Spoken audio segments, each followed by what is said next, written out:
It's almost game week, folks. Week 1 right around the corner. Hawkeyes and the Redbirds of Illinois State set to kick off on the 31st. The Hawkeyes wrapping up fall camp this week. I've got your final report out of fall camp, and we'll talk a little bit about the pecking order on offense at a couple of key positions. All that coming up. But first, I want to thank our sponsor, Iowa Floor Covering down in Bondurant. If you're starting a DIY project, maybe it's a shower or some flooring issues that you're trying to resolve, certainly give IFC a chance down in Bondurant, or give them a call and they can walk you through what you need to do and how to approach the decision-making process. Give them a call, 515-379-7000. That's 515-379-7000, or you can visit them online, iowafloorcovering.com. So, fall camp week 3 buzz. And as you see on the headline here, yes, special teams are indeed special again. That was a quote from Jerry DiNardo during BTN's recent camp tour stop in Iowa City. Ironically enough, BTN was there at the tail end of the week directly prior to the Saturday closed scrimmage. The Hawkeyes did scrimmage Saturday. Of course, no fans or media were allowed to attend, but a source telling me a couple of interesting tidbits from that Saturday closed scrimmage. Let's talk about the running game first. Sounds like as the camp has went on, Caleb Johnson has looked better and better. There was talk even from me early on in fall camp, hey, maybe this guy's going to slip down and end up trailing a guy like Kamari Moulton and even LaShawn Williams. I do still think LaShawn is the number one guy, conclusive number one guy. But I think you're going to see a pretty heavy dose of both Kamari Moulton and Caleb Johnson. In fact, the way Jazz Patterson has been running, at least when I've seen small clips, and of course what we saw at Kids Day, he has also looked good. He runs with authority. He runs decisively, very similar to what we saw in flashes when he was healthy last season. But the run game looks pretty good right now, according to a source. And the offensive line, if they can stay healthy, they're going to be called upon early and often to keep this offense on the field because the passing game is going to take some time. We keep hearing that. Speaking of the passing game, a source told me here this week, Sullivan is better, but Cade is going to get first shot. Now, that's just an opinion, right? And some would say, hey, we have not seen Sullivan get enough snaps against the ones. All reports coming out of fall camp, including what we saw at the Kids Day open scrimmage, open practice, indicated that Cade is still getting the majority of the snaps against the ones. I have not been given any indication that that has changed, but I can tell you there are people within the program that still believe that Brendan Sullivan is right there with Cade or even a little bit above Cade right now as it relates to accuracy. I was told Cade struggled even Monday with accuracy. And remember, we were told the BTN broadcast indications from Tim Lester that day, I believe that was last Friday, were that Cade kind of struggled at times. The passing game struggled that day. Monday, I was told that Cade was a little erratic with his throws, still not accurate enough.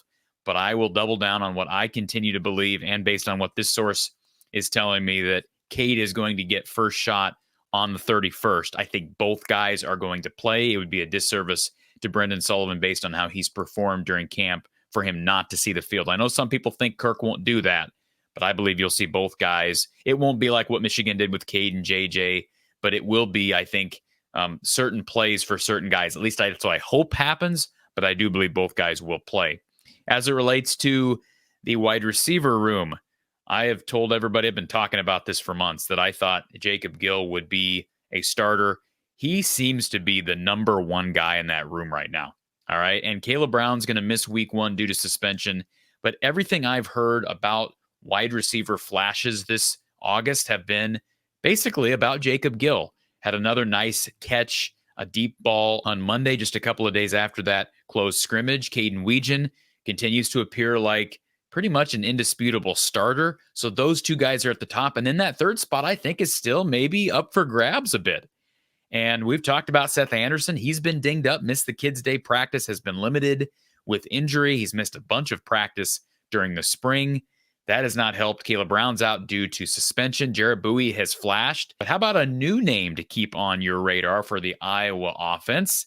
And that is Iowa freshman receiver Reese Vanderzee, the Northwest Iowa native, apparently impressing some people on Saturday. I was told he was one of the top 3 guys on Saturday, even ahead of Jarrett Bowie. So very interesting to follow that storyline. And it did catch my attention when I had a conversation with LeVar Woods at Media Day. It was interesting when LeVar told me that he was talking about Reese Vanderzee involved with return duties on special teams. Now, he's probably not going to be a starter there either, but I did not expect that with his build, 6'4", 6'5", but apparently he's got better speed and athleticism than maybe I gave him credit for. He has been showing some good progress on the offensive side of the football and on special teams. So maybe watch for Reese Vanderzee to burn a red shirt. Again, these freshmen can play in up to 4 games and retain their red shirt. I mentioned injuries. TJ Hall, sounds like he's continued to be limited by injury.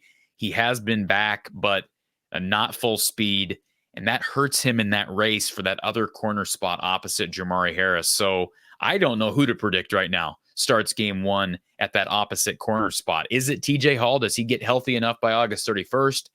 Is it John Nestor? Deshaun Lee played a lot of football last year. I still think that's maybe the biggest position to follow, with the exception being quarterback, of course, heading into week 1. I did relay to our premium members on YouTube yesterday that an important depth piece got hurt the last day of fall camp, which was yesterday. I'm recording this on Wednesday, but an important depth piece did get hurt yesterday. Not a starter, but that will affect things. And then another thing to take away from fall camp, it sounds like Caleb Johnson has solidified himself as the top kick return guy.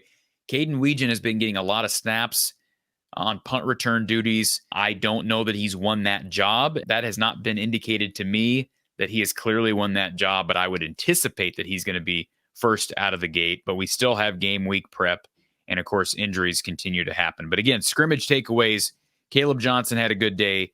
Kamari Moulton continues to impress. Kicking game, by the way, that's one thing I didn't mention. Kicking game has been phenomenal. Special teams, I led with that. Special teams are going to be indeed special again. I can say that with confidence. Drew Stevens has had the best camp performance of his career. Reese Dakin has looked really good, kicking bombs, punting bombs. They're obviously really good at long snapper with Luke Elkin returning. If they can figure out return duties and get production there, they're going to be just fine.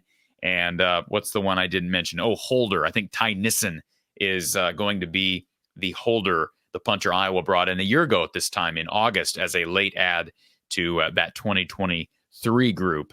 I do think Iowa's going to go to the transfer portal, at least try, and go and find a preferred walk-on kicker to add here late. Yes, they can do that still here in August. They did it last year with a punter in Ty Nissen and a preferred walk-on Marshall Meter from Central Michigan in August. They're going to be doing the same thing, or at least trying to do the same thing in advance of August 31st. Preseason coverage continues right here from the Hawkeye of the Storm. And as we advance to game week, keep it locked in. Hit that like button, folks. Subscribe if you haven't already done so. Be sure to tell your friends about the work being done here, and be sure to tune in each and every week for Iowa postgame with Coach Don Patterson right here from the Hawkeye of the Storm.